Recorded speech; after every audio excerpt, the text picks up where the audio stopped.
Assalamualaikum warahmatullahi wabarakatuh. Jumpa lagi bersama kami Bapak Ibu dalam acara Talkshow Indonesia Sehat, persembahan dari Jamu Tetes Bio 7. Dan pada kesempatan kali ini tema yang kita angkat adalah 4 kiat jantung terawat. Waduh, kalau udah ngomongin jantung ini rasanya deg-degan juga ya.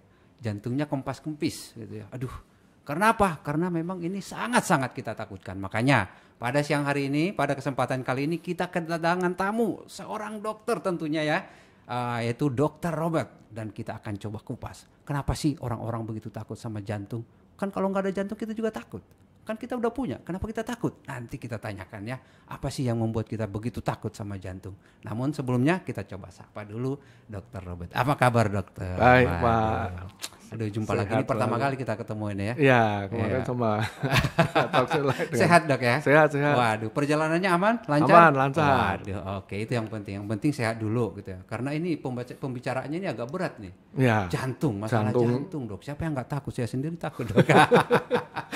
Oke, baik Bapak Ibu sekalian, akan kita coba kupas ya. Langsung saja tentunya kita coba tanya dokter Robert. Kenapa sih jantung itu begitu ditakuti dok? Ya. Di talkshow yang sebelumnya waktu kita bahas tentang hipertensi, kan saya pernah bilang pembunuh nomor 1 di dunia ini sampai saat ini masih karena hipertensi kan, nomor 1 ini. Nah, hipertensinya tuh kenapa bisa menimbulkan kematian? Itu ternyata jantung yang bermasalah. Kalau penyebab efek lain misalnya stroke segala kan nggak segera meninggal ya orang, stroke, gagal ginjal nggak, tapi begitu jantung yang bermasalah itulah meninggal. Jadi penyebab nomor 1 kematian di dunia itu hipertensi yang mengakibatkan gagal jantung. Oke, berarti didahului dengan gangguan ataupun jadi hipertensi. Penyebab meninggalnya karena hipertensi, tapi terus menuju ke jantung. Karena yang paling, kalau hipertensi yang dirusak bagian lain misalnya otak, stroke, itu kan nggak langsung meninggal, sakit. Terus ginjal misalnya, gagal ginjal juga kan nggak langsung meninggal, bisa ditolong pakai cuci darah atau transplantasi masih bisa. Tapi jantung ini kan, masalahnya jantung ini kan berdenyut, begitu berhenti, katakan Bapak berhenti 5 detik aja, udah pasti ambruk, kolap kan. 5 menit jantung nggak berdenyut, semua organ gagal. Artinya kalau jantung ini sebenarnya nggak ada sepertinya yang stroke punya golden period gitu ya, satu jam. Susah. Kalau jantung emang sama sekali tidak bisa. Misalnya nih contoh orang paling gampang, orang yang denyut jantungnya lompat gitu. Karena ada tuh yang nggak teratur, ada lompat. Pada saat lompat tuh dia pun akan udah ngerasa gelap dia. Saya pernah ngalamin soalnya. Gara-gara kebanyakan vitamin D. Oh, jadi karena vitamin D pun bisa merubah detak jantung kita. Vitamin D terlalu tinggi, akibatnya kalsium dalam darah tuh naik. Denyut jantung kan menjadi nggak teratur kan. Nah itu waktu lompat tuh saya udah ngerasa gelap loh Pak. Cuman lompat tek gitu ya. Jadi misalnya tek. Nah waktu diam ini langsung gelap Pak. Tapi itu berbeda dengan ketika ada orang yang biasanya kan kita dari jongkok, lama jongkok. Nah itu tekanan darah rendah. Itu berbeda. Ini mirip kan? Karena begitu tekanan itu berkurang, pasokan darah itu nggak sampai di otak sekian detik aja langsung gelap kita. Oh itu berarti ada hubungannya juga dengan sama jantung jantung kita. Lupa berdenyut sekali aja lompat itu darah nggak sampai ke otak kan gelap. Jantung bisa lupa juga berdenyut. Nanti ada ceritanya itu. Wah ini gawat juga ini. Berarti harus dikasih vitamin itu supaya jantungnya sehat. Memang gitu harus dipelihara karena jantung ini organ yang nggak pernah berhenti bekerja. Full kan? Itu berdenyut terus Bapak hitung aja semenit 80 kali nih. Sejam berapa? Sebulan berapa? Setahun berapa? 30 tahun berapa? Kebayang kan? Dia tuh nggak pernah berhenti loh. Oke. Tapi kan gini, Dr. Robert, penyakit jantung itu kan tidak hanya serangan jantung koroner. Ya, ada penyakit-penyakit yang lain. Sih. Apakah memang yang lain ini juga punya dampak seperti penyakit jantung koroner? Jadi yang lain pun kalau dampaknya adalah pasokan pemumpaan darah itu berkurang ya dampaknya sama kan. Kayak misal contoh penyakit jantung bawaan nih, klep bocor. Ya, klepnya bocor jadi darahnya ngalirnya nggak sempurna nih ya sama. Dia akan mudah lelah, capek, nanti kalau dia olahraga gelap juga gitu karena darahnya nggak nyampe misalnya. Jantungnya lupa lagi berdetak. Berdetak tapi nggak beres kalau ini. Terus ada juga yang namanya penyakit bawaan QT interval panjang. Nah itu yang lupa berdetak itu tadi, dia denyutnya panjang gitu. Akibatnya ya gelap juga, nggak enak gitu. Jadi memang jantung ini masalahnya nggak boleh berhenti kan. Kalau misalnya contoh Bapak organ liver nih, liver gagal nih, gagal berfungsi. Ya sakit orang, tapi kan nggak langsung meninggal Pak. Ya masih berbulan-bulan nggak apa-apa, ya sakit-sakit. Ginjal gagal masih ada waktu lah. Ginjal tuh shutdown total aja. Diperkirakan orang tuh 3 hari pertama masih nggak apa-apa gitu. Setelah hari keempat, kelima baru dia karena racunnya naik kan. Ginjal. Organ lain, usus berhenti ini misalnya kesumbat gitu ya, kesakitan tapi nggak langsung meninggal. Tapi jantung ngadat sekali aja selesai kan gitu. Hanya dengan waktu hanya 5 detik tadi atau 3 Iya 5 detik detik udah gelap kita. Kalau 5 gelap. menit itu organ udah rusak semua, terutama organ otak. Nah padahal definisi kematian itu kan di otak. Kalau di kedokteran ya batang otak nggak ada tuh berarti jelas mati. Mau diapapun juga orang udah nggak bisa dibangkitkan lagi kan. Oke, Dok, ketika kita berbicara masalah penyakit jantung, orang kan selalu berpikir bahwa penyakit jantung itu jantung koroner sumbatan tadi. Padahal kan tidak hanya itu. Karena penyakit jantung memang itu paling apa banyak itu aja? kejadian penyakit jantung ya penyakit jantung koroner memang paling banyak. Dan itu mengakibatkan kematian tadi. Gitu. Iya. Oke, kalau penyakit jantung bawaan mungkin sudah diketahui dari awal. Iya, gitu dan kan berjalan lambat nih. Jadi orang akan memeriksakan misalnya ada ASD atau atrioseptal defect itu bilik sama serambi ini bocor nih, itu kan nggak langsung meninggal, cuman lemes, bibirnya biru, sesek, tapi enggak. Tapi kalau koroner nih serangan jantungnya nggak bisa berdenyut dengan bagus, ya memang meninggal. Oke, Dok, terkait dengan penyakit jantung ini rasanya jadi merinding juga. Ini bisa nggak sih dideteksi dari awal? Apakah kita itu punya kemungkinan terkena penyakit jantung?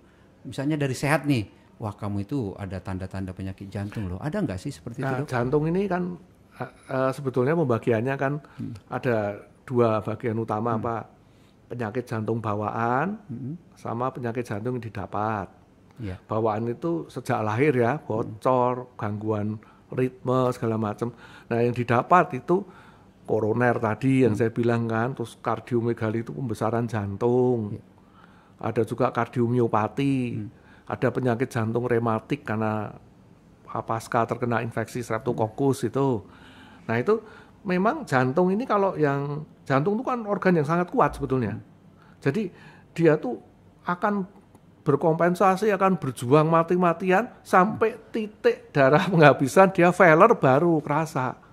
Pada waktu misalnya contoh nih, ini kita bicara koroner ya, paling banyak penyakit jantung koroner kan ceritanya begini.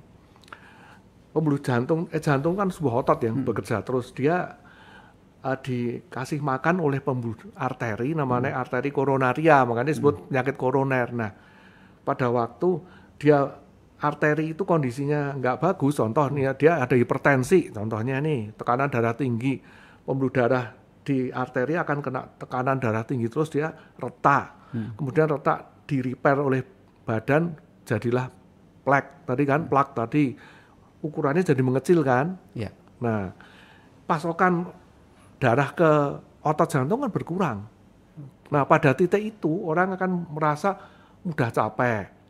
Terus kadang-kadang nyeri, orang bilang anggina itu nyeri, gak enak, tapi nyeri ringan di dada, ini. gitu ya. Biasanya nyerinya timbul pada waktu aktivitas jantung ini meningkat. Ya contoh naik tangga nih, kan jantung ngumpal nyeri karena pasokan darah kurang kan, darahnya agak berkurang, nyeri. gitu ya. Nanti dia berhenti enakan.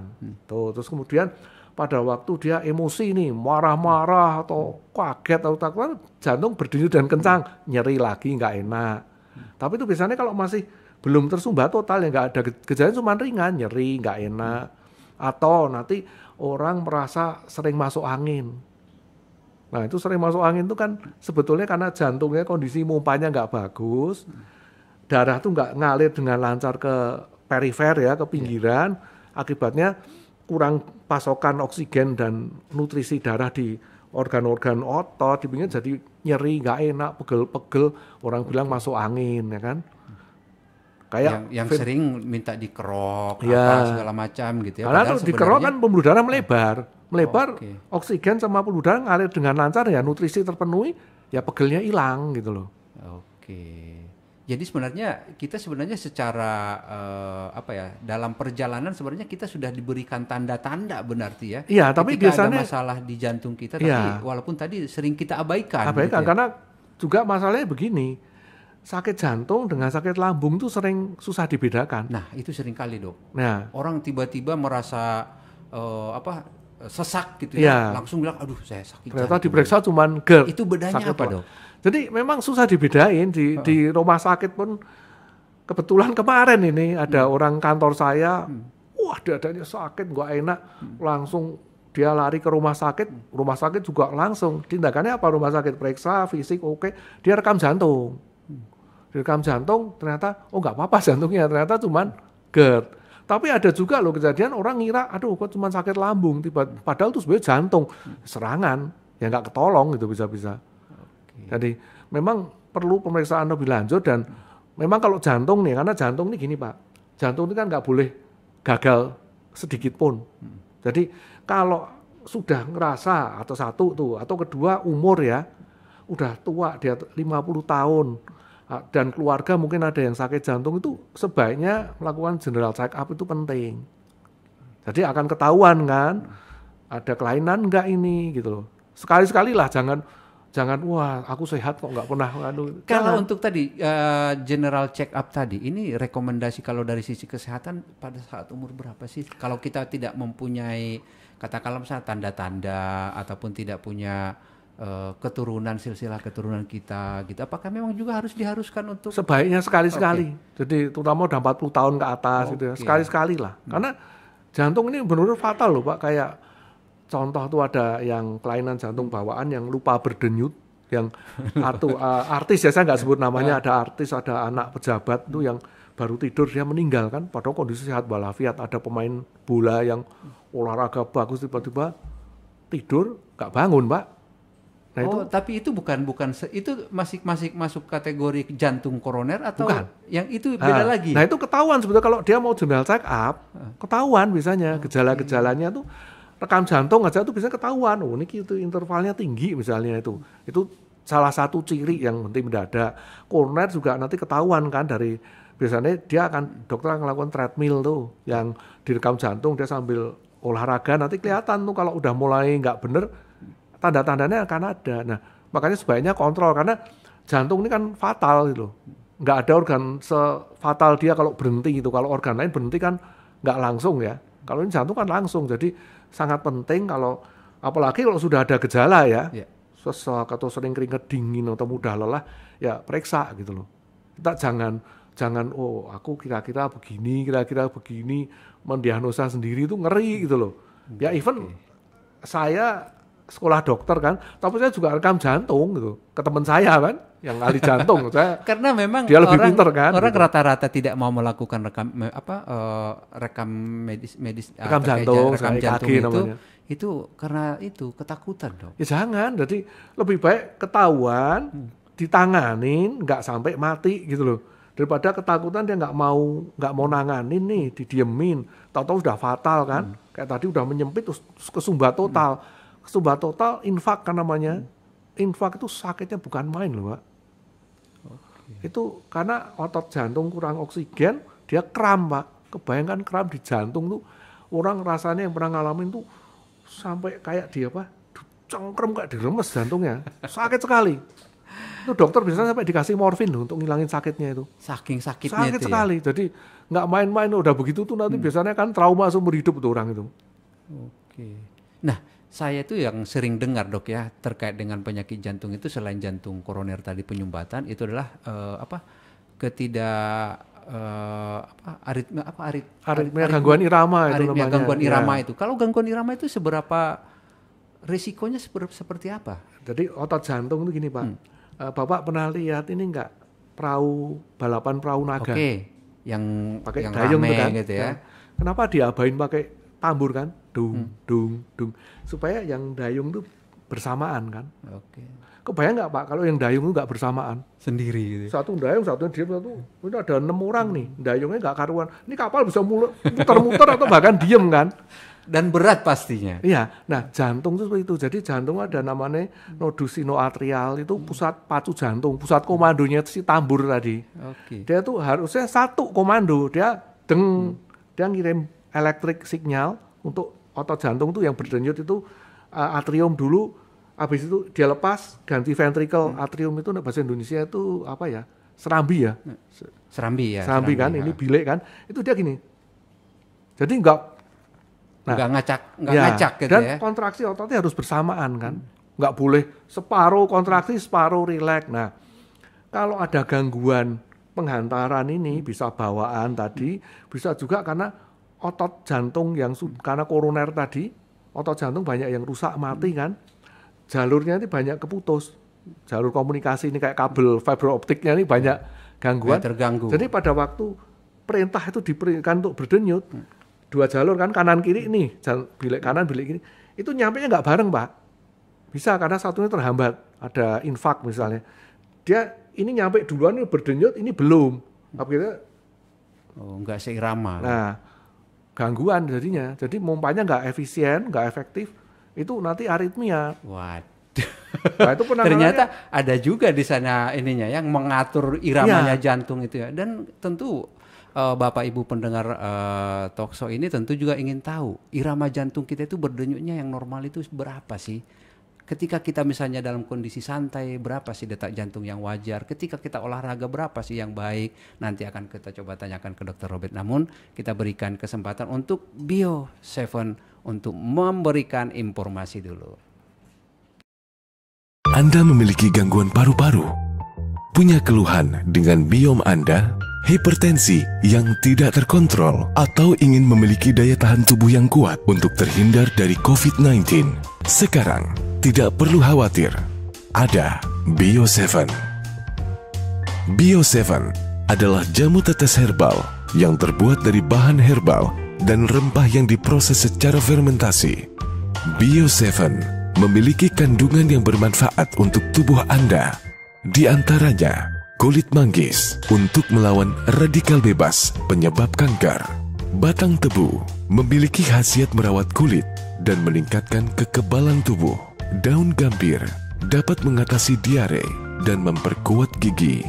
Bunga kerisan dapat mengatasi stroke. Temulawak dapat menetralkan racun. Dan jintan hitam berkhasiat mengatasi penyakit asma. Minum jamu tetes herbal Bio7 2 kali sehari sebanyak 15 tetes. Diteteskan di air putih 200 ml. Bio7, jamu tetesnya orang Indonesia. Ya, masih bersama kami tentunya Bapak Ibu sekalian dalam acara Talkshow Indonesia Sehat. Spesial tentunya bersama Dr. Robert. Dan tema kita pada kesempatan kali adalah 4 kiat agar jantung sehat. Tadi kita sudah berbicara tentang penyakit jantung, resikonya seperti apa. Dan di sesi sebelumnya kita juga ingin tahu berapa detak jantung yang normal itu sebenarnya. Langsung aja Dok. Detak jantung itu relatif sekali ya. Karena yang menentukan kan banyak nih. Tubuh itu punya namanya autoregulasi. Begitu pasokan darah itu kurang, contoh orang tekanan darah rendah nih, otomatis denyut jantung akan naik Pak. Jadi orang tekanan darah rendah tuh denyut jantungnya akan tinggi. Orang syok nih, perdarahan, denyut jantung juga akan naik. Tapi sebaliknya kalau pasokan darahnya berlebih, orang tekanan darah tinggi, itu cenderung denyut jantung akan turun. Nah, dia tuh punya autoregulasi kan. Nah, orang normal kan memang antara 60 sampai 100 dalam kondisi istirahat, ya kan. Dan nanti dia berbaring lebih turun lagi. Katakan kayak saya nih, saya duduk, saya pernah ngukur sini, saya duduk itu 70 ya, saya berbaring tinggal 60. Memang normal karena kan datar, dia nggak perlu dipompa kenceng-kenceng ke kepala kan dia, nggak perlu naik pompa ke kaki, naik ke atas lagi, dia akan turun. Nah, terus ada faktor juga efisiensi jantung.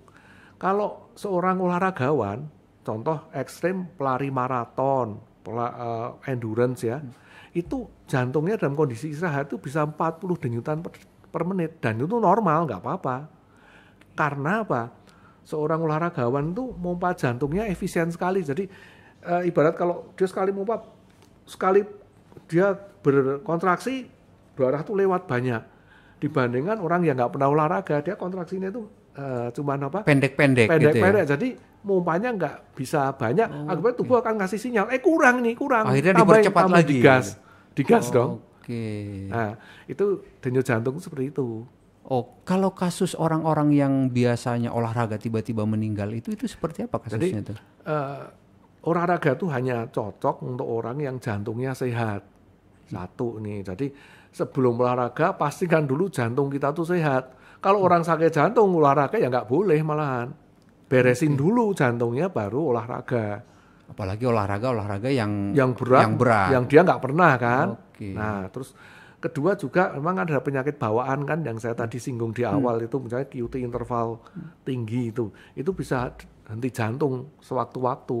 Kalau dia olahraga tadi itu. Kena beban tinggi dia berhenti, enggak kena beban aja bisa berhenti itu.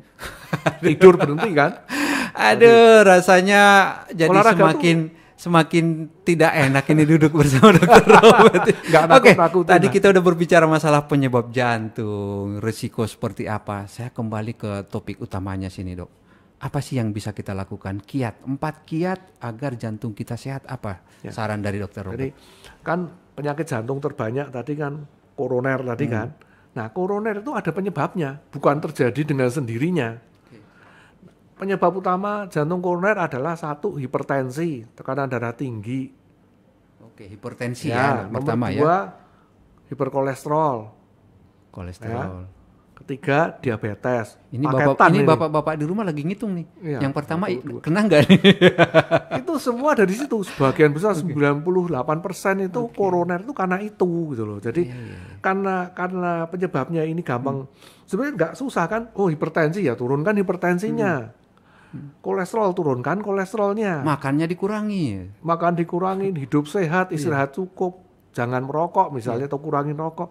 Diabetes atur kadar gula darah. Jadi semua itu bisa dicegah sebetulnya koroner itu karena penyebabnya gampang diketahui, bisa diukur. Tensi kan diukur. Saya mau turunin tensi, ukur tensi. Tensi udah tercapai belum target turun ini. Kalau belum upayakan kan ke dokter, minum obat macam-macam. Nah, bandingin sama penyakit lain susah loh Pak. Gagal ginjal sudah ngurangin garam udah begini, bisa gagal ginjal karena susah ngukur ya, mesti periksa darah, ureum, kreatinin.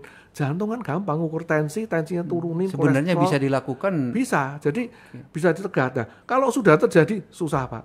Jantung ini masalahnya kalau sudah terjadi, contoh paling gampang di ring kan, kayaknya enak kan. Ring itu satu, harganya kan mahal sekali kecuali BPJS mungkin murah. Tapi kendalanya juga BPJS ada limitasi kan Pak. Ringnya ada ring yang di-approve BPJS nggak ring-ring yang canggih, yang bagus-bagus gitu. Iya. Nah, terus apa namanya? Setelah di ring ini hidupnya tuh masih sengsara, seperti itu Pak, gitu. karena dengan di ring itu orang harus minum pengencer darah seumur hidup. Masalah kan, minum pengencer seumur hidup itu ada kendala gini. Kalau nanti terlalu encer, dia bisa perdarahan. Contohnya gusi berdarah, berak darah. Fatal loh. Saya punya temen itu, dia habis di ring, minum pengencer, dokternya udah pesen. Nanti kalau tinjanya itu berwarna hitam atau ada darah, segera lapor saya. Bener. Dia 6 bulan pakai pengencer darah, tiba-tiba tinjanya hitam. Dia ngomong dokternya, waduh ini perdarahan nih, mesti di-adjust lagi pengencernya. Nah kan repot, jadi seumur hidup itu. Jadi pasang ring itu pun bukan solusi sebenarnya. Bukan, karena seumur hidup nanti akan butuh pengencer darah. Nanti berarti ada penyakit baru dong, darah keenceran, darah kekentelan. Karena ring itu benda asing, darah itu gampang menggumpal. Walaupun sekarang tuh di yang zaman sekarang ring itu ada komponennya, zat kimia yang bikin darah tuh susah gumpal di situ. Tapi tetap aja bisa gumpal, makanya harus pakai pengencer darah. Nah, udah kena begitu, udah susah nih, mau olahraga yang berat juga nggak boleh. Tapi nggak olahraga, nanti ringnya nambah. Dan biasanya tuh nambah Pak. Iya, teman saya dulu ada sempat yang 1, sampai jadi ring 2, ketiga. Iya. Oke, tadi hindari, yang pertama kiatnya adalah hindari penyebabnya. Iya. Yang berikutnya apa Dok? Yang berikutnya ya ini, hindari stres. Karena stres ini pengaruh banget. Karena kan Bapak lihat aja kalau orang stres tuh denyut jantung nggak menentu, ya kan? nggak stabil gitu ya. Terus pola hidup yang sehat tuh istirahat cukup nih, jangan begadang, jangan dibalik-balik, karena ada penelitian orang yang irama sirkadiannya terganggu ya, contoh pekerja kesehatan medis nih Pak, banyak yang mati muda. Karena apa? Dia walaupun tidurnya cukup, tapi malamnya jaga malam, dia melek, siangnya tidur tuh ada penelitian umur lebih pendek. Jantungnya yang kena itu.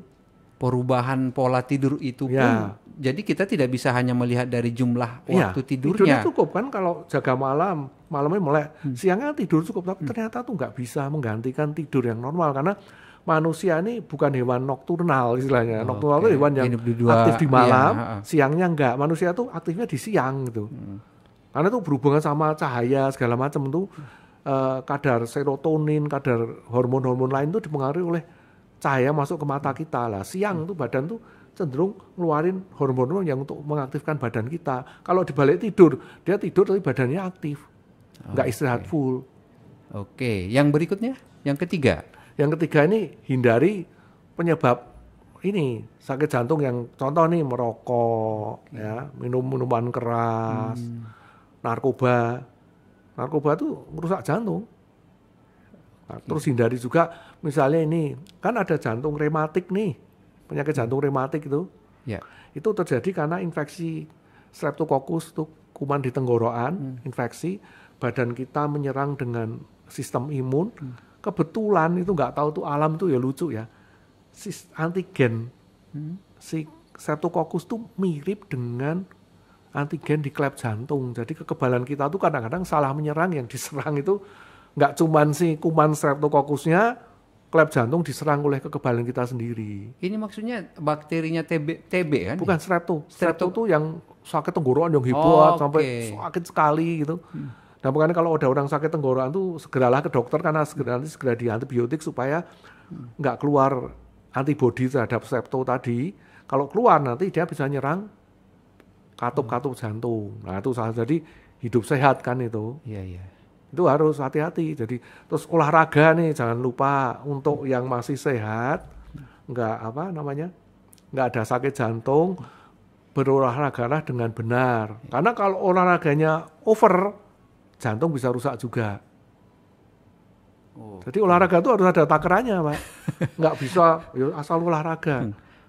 Kalau olahraga ada takarannya itu, yang paling simpel itu apa sih ukurannya, Dok? Gini, jadi paling simpel tuh ya, kita pakai rumus dulu, 220 kurangin usia. 220 kurangi usia. Ya, terus kaliin 80% dari itu. Kali 80%. Katakan misalnya 50 tahun nih, 220 kurangin 50 kan 170. Iya, 170 kali 80%-nya itu sekitar 140-an. Nah, kita berolahraga sampai denyutnya mencapai itu. Jadi bukan jenis olahraganya. Bukan, apapun sampai 140 jangan lebih. Tapi kita maintain terus nih. Lebih ke patokan denyut nadi kita gitu ya. Itu yang ideal itu, jadi denyut nadi yang ideal untuk olahraga itu 55% sampai 80% tadi. Nah, 55 berarti kan 170 separuhnya kira-kiranya berapa ya? 170 berarti 85 ya. Denyut nadi itu dibikin 85 sampai 140 sama olahraga. Kalau bisa dia sampai 140 di maintain nih. Seminggu itu 150 menit. Ya, jadi bagi aja, misalnya dia olahraga 3 kali seminggu nih. Berarti paling enggak dia maintain 50 menit denyut nadi di range itu. Makanya kalau jalan leha-leha terlalu santai ya bukan olahraga. Karena denyut nadi ini enggak akan tercapai di target zone tadi. Iya. Yang terakhir. Tips yang terakhir tadi, 4 kiat. Bagaimana? Bisa juga kita kan untuk menjaga tadi ya, penyebabnya dihilangin nih. Hipertensi diturunin, kolesterol diturunin, oksidasi diturunin, inflamasi diturunin. Salah satu cara selain hidup sehat tadi, Anda bisa pakai Bio7. Jadi Bio7 pun bisa kita manfaatkan untuk membantu mencegah dan memaintain jantung kita. Memang bukan mengobati sakit jantung, tapi mencegah. Ya, jadi jangan salah nanti dikira, wah saya bilang Bio7 mengobati, enggak, dia mencegah. Justru dia posisinya di mencegah lebih utamanya kan, gitu ya. Sakit jantung ya sudah, dokter dan rumah sakit itu urusannya, nggak ada lain, Pak. Oh. Ya kan? Makanya sebelum nanti berjumpa dokter terus di ring, sebaiknya dicegah dulu, hidup sehat segala. Ini kan termasuk ini dia banyak sekali antioksidan kan. Antioksidannya tinggi sekali sehingga dia memelihara pembuluh darah, ya kan? Terus dia juga kayak daun salam tuh anti kolesterol kan, kolesterolnya diturunin. Tensi diturunin dengan ini ada apa tuh jintan hitam kan ada, terus dia ada imperata itu kan alang-alang itu menurunkan tensi, jadi dicegah lah itu. Oke, jadi posisi Bio7-nya adalah mencegah sebelum kita mengalami sakit jantung. Sakit Kalau sudah sakit tadi. jantung ya sudah silahkan. Itu ada cerita nih, cerita intermezzo ya. Teman saya tuh ada yang kesumbat 5 di jantung. Itu kan karena waktu di kateterisasi kan sadar tuh. Dokternya ngomong, Pak, Bapak tuh ada 5 nih. Mau dibetulin semua enggak? Dia tanya, berapa nih? 100. Dia telepon istrinya. Ada duit berapa? 300. Sudah Pak, 3 dulu, 2 nyusul. Tuh, sampai kayak gitu kan. Ngeri loh jantung. Aduh, oke, Dokter Robert. Waduh, karena waktu kita sudah sangat terbatas. Bapak Ibu, tadi kita sudah menjelaskan, Dokter Robert sudah menjelaskan bagaimana kiat yang bisa kita lakukan untuk mencegah jangan sampai kita terkena penyakit jantung. Dan salah satunya adalah konsumsi Bio7 secara rutin. Karena Bio7 adalah jamu tetesnya orang Indonesia. Sampai jumpa.